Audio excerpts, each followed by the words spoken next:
welcome back. If you've been following along for the last 10 weeks of our Exercise of the Week program, you've seen what is going to now be Exercise of the Week workout video number 2. We're going to take the last 10 exercises, put them together into a little workout package for you. Make sure if you're watching this video and you haven't seen the post on the blog that you go to traintomove.com. On the blog with this will also be all the sets and reps and a little additional description that you'll need for each exercise. Okay, first exercise, we're going to go with the kneeling good morning stretch. So you bring the forearms together and you push the arms as high up over the head as you can, trying to keep the elbows close, open them out wide, and then at the end make sure you push down below you. Notice the speed that Josh and Lauren are going at. It's not fast, you're not whipping the arms through the motion, you're trying to muscularly pull yourself all the way through the full range of motion of the shoulders. Notice the good arching of the back.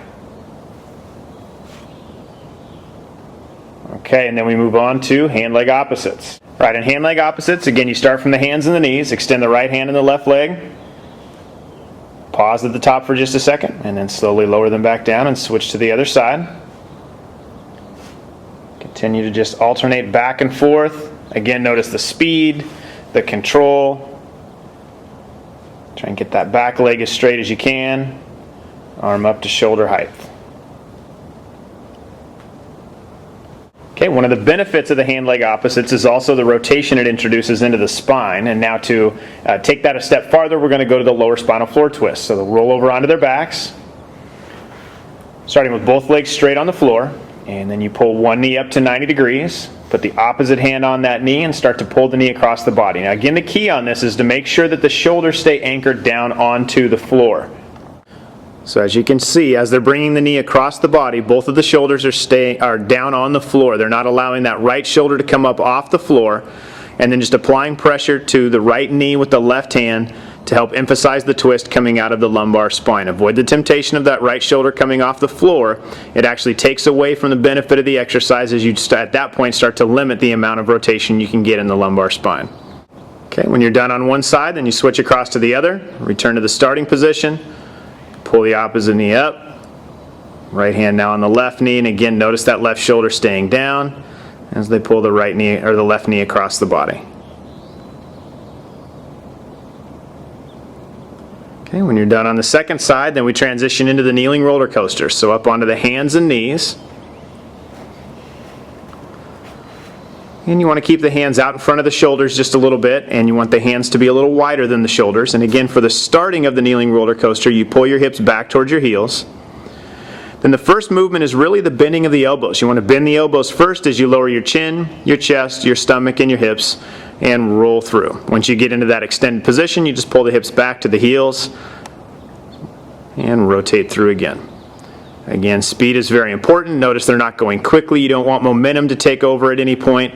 This way you're ensuring that the muscular system is totally in control of the exercise and that you're not developing any gaps in strength by going too quickly and just passing through certain portions of the range of motion of the exercise.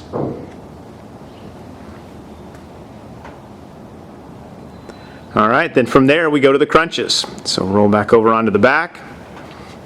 Knees bent so the feet are flat on the floor. We're just going to go with the basic demonstration of crunches. Feel free to use a different one of the versions that we showed you in the crunches video. From here, again, the key is to keep the elbows back and the chin off the chest. You don't want to pull forward on the neck, trying to stretch the neck out. That doesn't actually increase the intensity of the abdominal exercise. It just is a little stressful on the upper back and the neck. So from there, you're just going to contract the abdominal wall, lift the torso a few inches off the floor, and then lower it back down. Again, the height of the crunch is not nearly as important as just making sure you're getting a full contraction of the abdominal wall.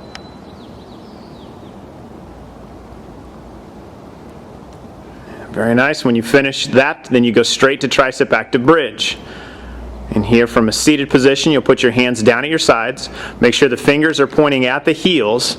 And in keeping the arms straight, you want to try not let the elbows bend during the exercise. You're just going to lift the hips as high up into the air as you can.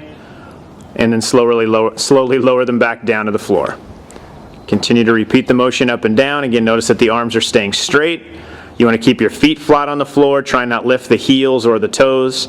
This way you're making sure that you're emphasizing the range of motion coming from the hips themselves.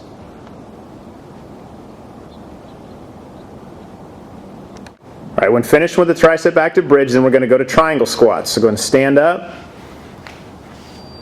You want to place the feet so that they're quite a bit wider than the hips.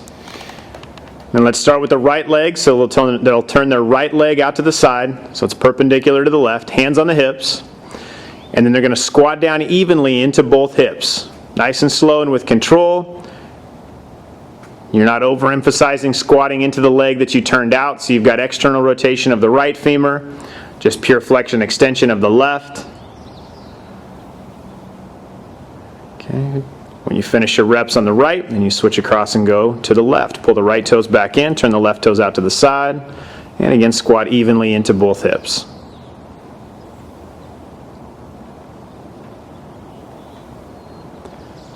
Alright, then we're going to transition into the inchworm. Okay, for the inchworm, start in a standing position, then you're going to lower your hands down onto the floor, almost like in a downward facing dog, and then slowly start to walk the hands as far out in front of you as you can. Notice they're keeping their legs very straight throughout the motion. Then without bending the knees, you just walk your feet back towards your hands.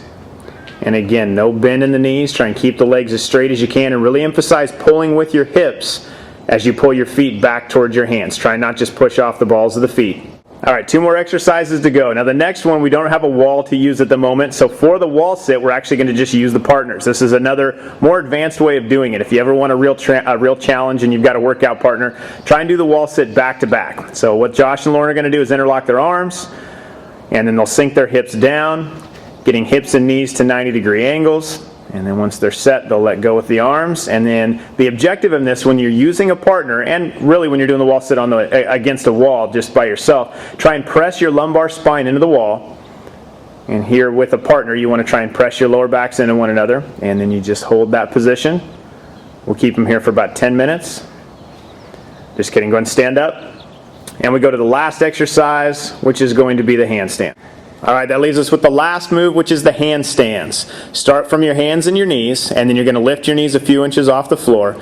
And like we mentioned in the handstand video, the real key is to press off both feet evenly. I know in gymnastics it's taught very commonly to kind of from a standing position put your hands down and kick off of one leg, but to build true power, which is what we're trying to gain with this exercise, push off both feet evenly. So from this position, Josh and Lauren are going to go up, try and hold in the air as long as you possibly can, and then come back down. Continue to just repeat up and down for the number of reps listed on the blog. And remember, the height isn't that important. If your feet only come an inch or two off the floor initially, that's perfectly fine. If you advance to the point where you want to start putting your hands up on an object to increase the difficulty of the exercise, that's another way to go as well. Now that you've seen each of the moves again, what I want you to do is go to the blog, make sure that you look at the post that has all the sets and the reps and the descriptions of the exercises. That's how you can make this into a workout program that you can do at home. Now from this point on, for the Exercise of the Week program, we want to start to get a little bit more specific and start to focus on different components of exercise and fitness and some of the goals that you may have. So for the next block of 10 exercises, what we're going to do is go to a strength training program for your entire body. So starting over with Exercise of the Week number 21 next week, we'll be building you an at-home or at the gym complete strength training program that you can do on your own.